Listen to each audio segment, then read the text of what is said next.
Pilgrims are called to prayer in Mecca, the spiritual birthplace of Islam. Among the faithful who make the annual pilgrimage or Hajj to Mecca are millions of Africans who converge on the Kaaba, the massive stone shrine and religious center of Islam. I've just returned from Hajj. To me, is the fulfillment of one of the fundamentals of my religion. I feel spiritually, physically, and morally fulfilled. As a Muslim, there is nothing I could do better. For now, I'm more than happy. For me, as a Hausa woman, I can say that the Hajj was the most fantastic experience I had ever had in my life. And the thing is that right from childhood, we were made to believe that anybody that is able to perform the pilgrimage from their own means, from their own resource, then there is great reward here in this world and in the hereafter. Islam came to Africa 1400 years ago, and today is one of the two biggest religions on the continent. In this program, we look at how it spread and why.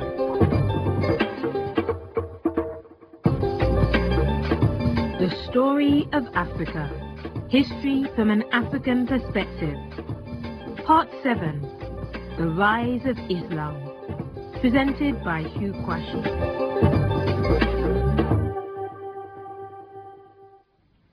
In 622, one man began a spiritual odyssey, which was to bring about a political revolution through the establishment of a new religion. The man was the Prophet Muhammad, and the religion was Islam.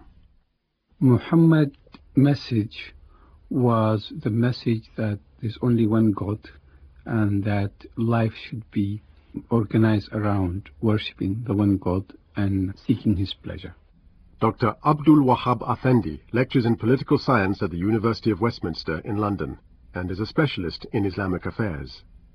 And although the people at that time believed in God, but they did not believe in monotheism. They believed that God was really the supreme deity, but there was other gods. So it was monotheism which was the challenge to these people.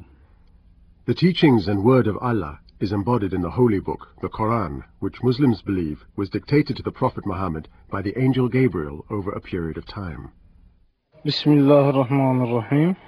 Alhamdulillah Rabbil Alameen. الرحمن الرحيم مالك يوم الدين إياك نعبد وإياك نستعين اهدنا الصراط المستقيم. Muhammad's preaching prompted an outcry among the Quraysh, the traditional religious leaders in Mecca. He and his followers were forced to seek refuge elsewhere. The Prophet, peace be upon him, saw his followers standing up to his convictions in spite of persecutions, and his heart was laden with grief. And since he could do nothing to protect them, he advised his followers to migrate to the country of the Christian ruler, the Nugus of Abyssinia. Ibn Hisham, one of Muhammad's biographers, wrote about this first community of Muslims, which was established in Africa.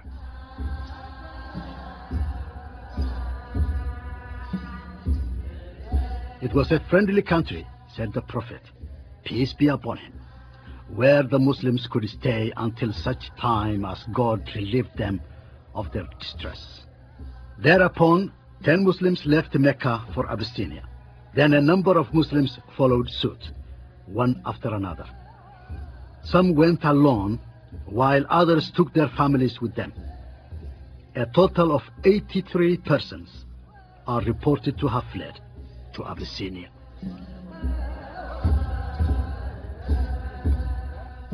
Muhammad maintained contact with the Muslim exiles in Abyssinia, who were allowed to practice as Muslims and were not persecuted for their faith. Indeed, Muhammad's fourth wife was one of these refugees. She was Habiba, daughter of Abu Sufyan, the leader of the Qurayshites, or priestly class in Mecca. With King Nugus as the intermediary, the Prophet Muhammad married her in absentia. She later joined him in Mecca, where Islam gradually gained in acceptance. Muhammad had some difficulties in convincing his people in Arabia by his new religion. After some conflict, Some of it was warlike, some was diplomatic. He succeeded at last in unifying the Arabia Peninsula and unifying the Arabian tribes in one nation in some sense.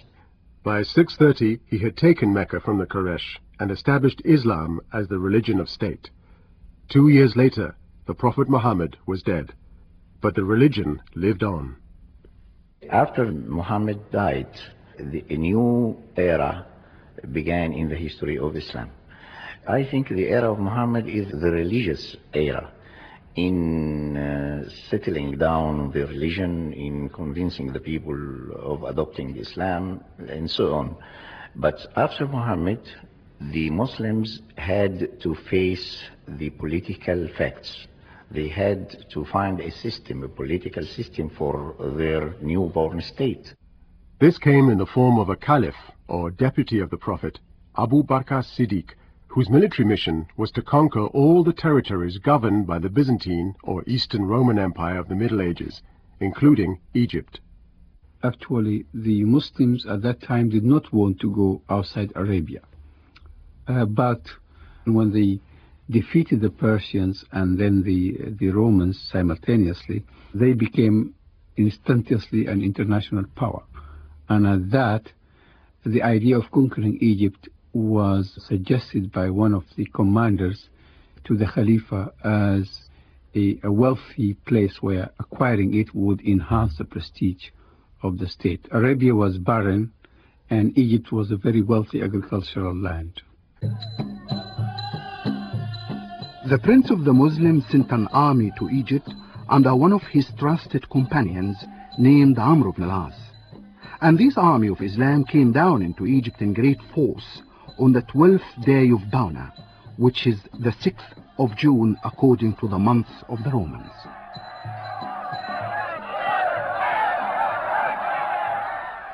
This is the account of the invasion and conquest of Alexandria, as written by the patriarchs of the Coptic Church, the leading religious force in Egypt at the time.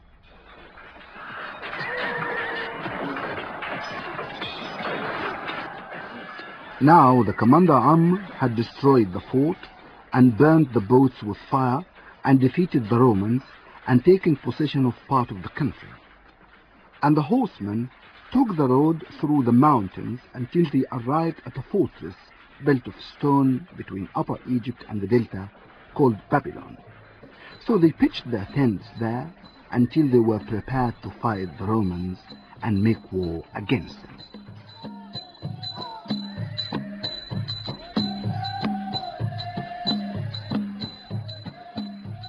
The Roman Byzantine troops were defeated. Alexandria was left untouched, and the Muslim invaders were hailed as liberators by the people of Egypt. The Muslim leader, according to church history, had no intention of disturbing the status quo.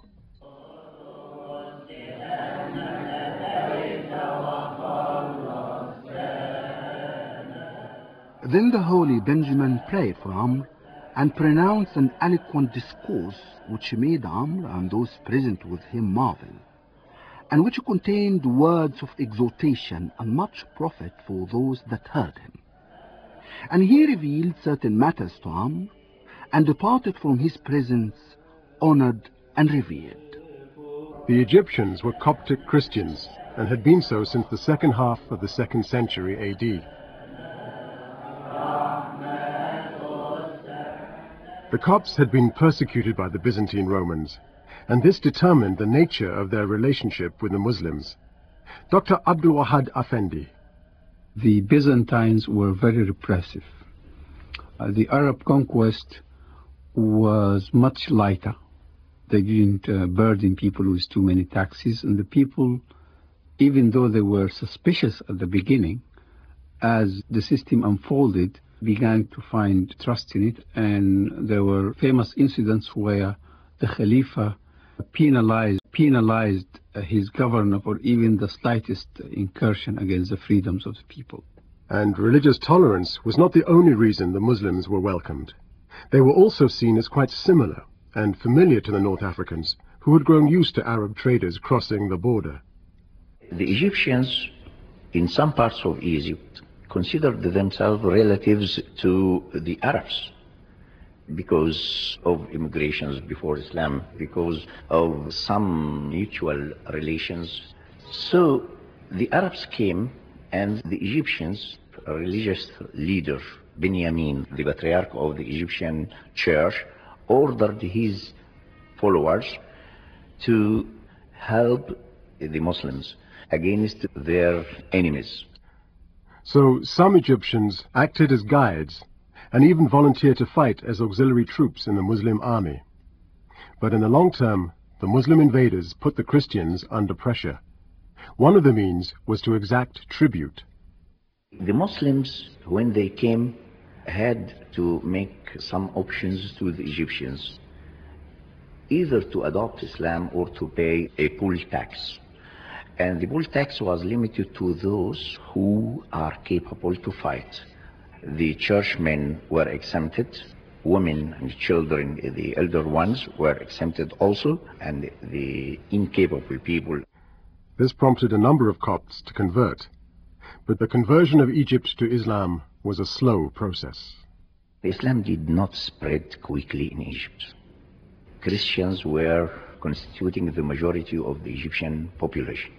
Until the 9th century AD, the conversion to Islam became more speedy, and the Egyptians became a Muslim people.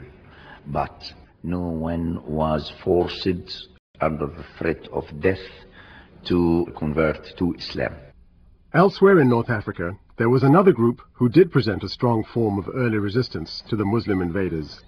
These were the Berbers, the earliest inhabitants of North Africa, who had resisted waves of would-be colonial rulers, the Carthaginians, the Greeks, the Romans. Al-Haji Matamos Sule is the Dan Masanin, a leading figure in the royal household in Kano, northern Nigeria, with a keen interest in the history of Islam. These people found Berbers there, already in Africa, with color, with white color like them and hair like theirs. So they suspected that these people must have established an empire before they, the Arabs, came. And they wanted to find out how far that empire extended. The Berber culture was neither authoritarian nor hierarchical. Yet now they were faced with a religion with strict, if simple, rules.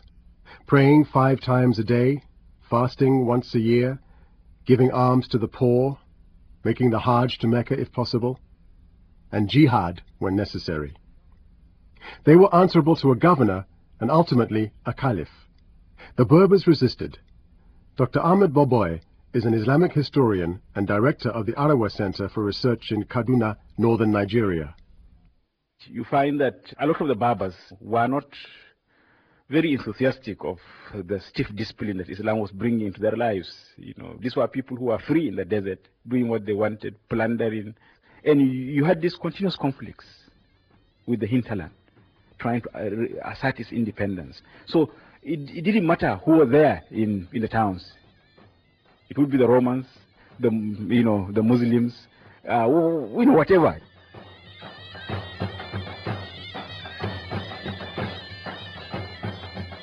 After a succession of fierce battles, the Berbers were eventually persuaded by the idea of this new unity in faith, and even fought in the Arabic armies. By 711, they were to play a major role in the Islamic ascendancy in Europe, providing many soldiers for the Arab-Muslim invasion of Spain.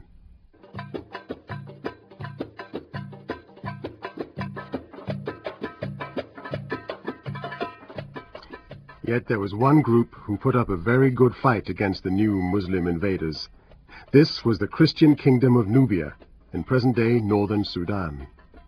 The Muslims tried to go to Nubia, but they failed because of the strategic difficulties of the land and the long distance between their base and Nubia.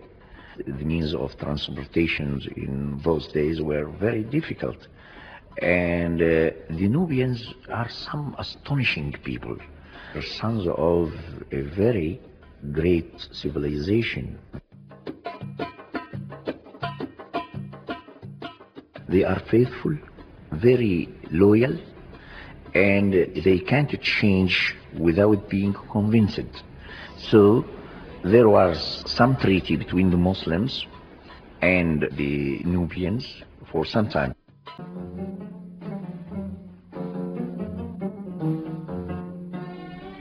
By the 8th century, traders from Persia, Yemen and other Arab areas came regularly to the East African coast, and because of the climate, they were forced to stay for many months at a time. Professor Mohammed Haidar from Mombasa in Kenya is an expert on Swahili and Islamic culture and how the two became fused. The Indian Ocean is a very peculiar ocean. In this area, there is the regularity of the monsoon winds blowing regularly for 6 months of the year. This meant we had a constant applying between various parts of the Indian Ocean back and forth every year. With this came the absorption of Arabs, of people from the subcontinent. All these bloods got fused, converging into the Swahili in the name of religion.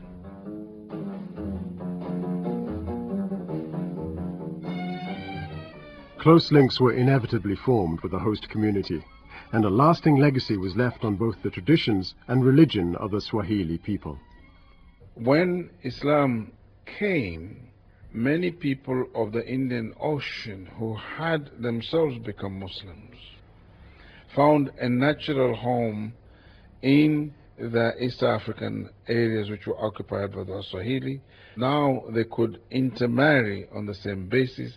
They could now mingle culturally because of the deep influence of Islam as a unifying force between different racial peoples. By the 9th century, the Islamic presence was also being felt in West Africa.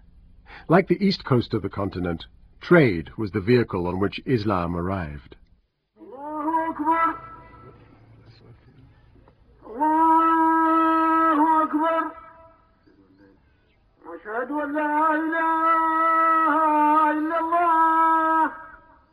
A call to prayer from a muezzin in Timbuktu, northern Mali, one of the earliest places in West Africa to be heavily influenced by Islam.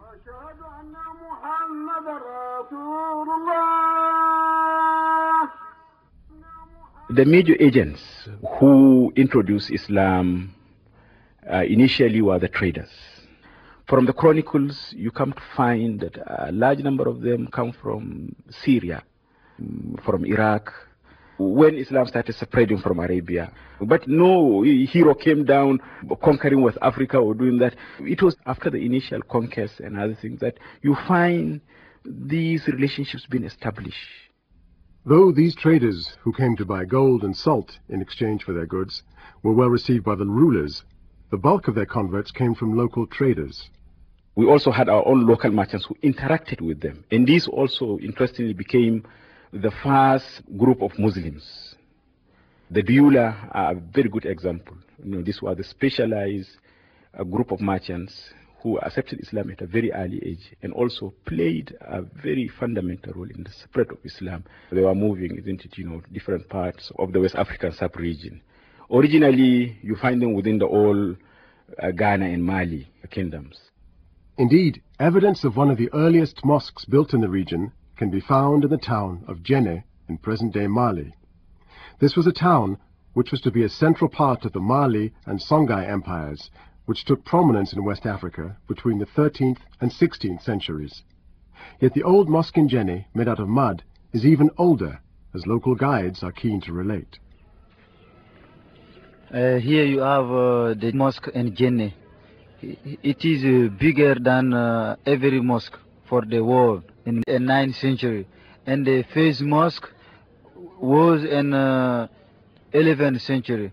But the 9th century to 11th century, Djenne was animist, not Muslim. It's the first mosque. Reference to the introduction of Islam, or at least to a state that became Muslim, came in Al-Bakri, where he mentioned the king of Takrur, Warjab bin Rabis, being one of the earliest rulers who accepted Islam in that part of West Africa. The town of Sangana is close to that of Takrur. The inhabitants worship Dakakir. Dakur is their word for an idol. Until Warjabi Rabis became their ruler.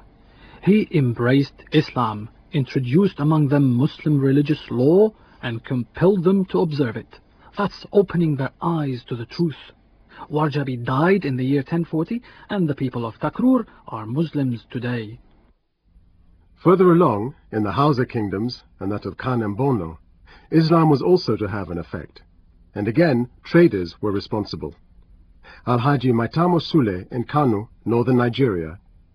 It was emphasized through trade from North Africa, because there was this trade between North Africa and the Hausa states, particularly Kano, where they used to come to the Kurmi market, the famous Kurmi market.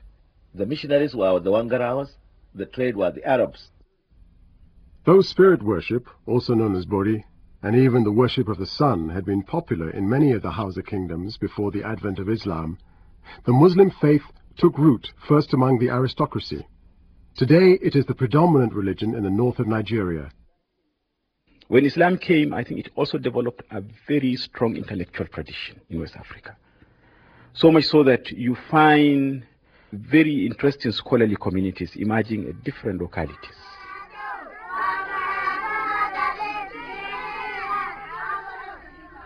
Initially, such Islamic scholarship was reserved for an elite class, but gradually Quranic education filtered through even to the very young.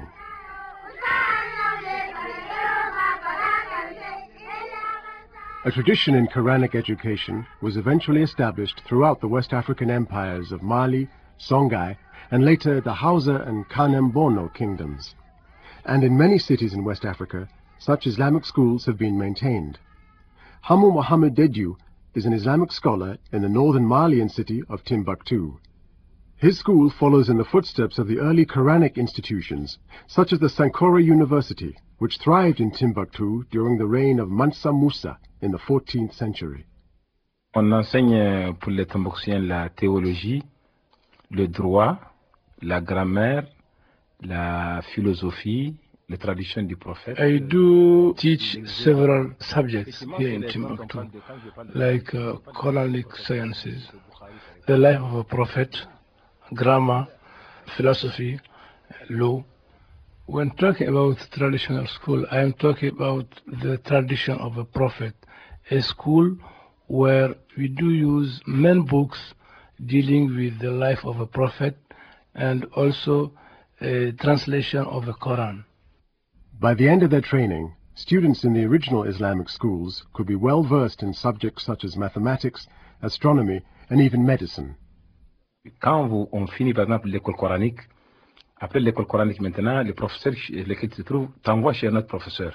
Once the kid is done with the Quran, that he can study during 6 or 7 years, that kid is recommended to a teacher, and that teacher might be specialized either in grammar or other field. In this Quranic traditional school, the main objective is learning something and knowing it well. So they do take their time to learn really the content of a book. The main objective is not to getting a diploma, but the main objective is to get knowledge. By the 12th and 13th centuries, such Islamic scholars and scribes played key roles in the administration of West African societies, as Dr. Ahmed Boboy explains.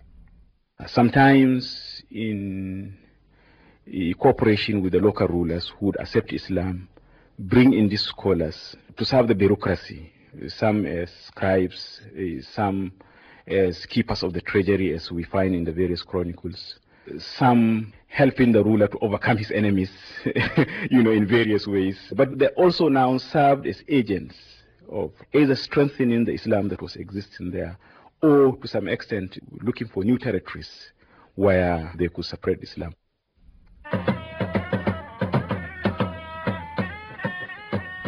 Today, Islam is one of the two major religions on the African continent. And though traditional religions and practices still exist, they have been pushed to the periphery. Instead, millions still make the annual pilgrimage from African shores to Arabia in order to pay homage to Allah, thanks to the preachings of the Prophet Muhammad. الله أكبر الله أكبر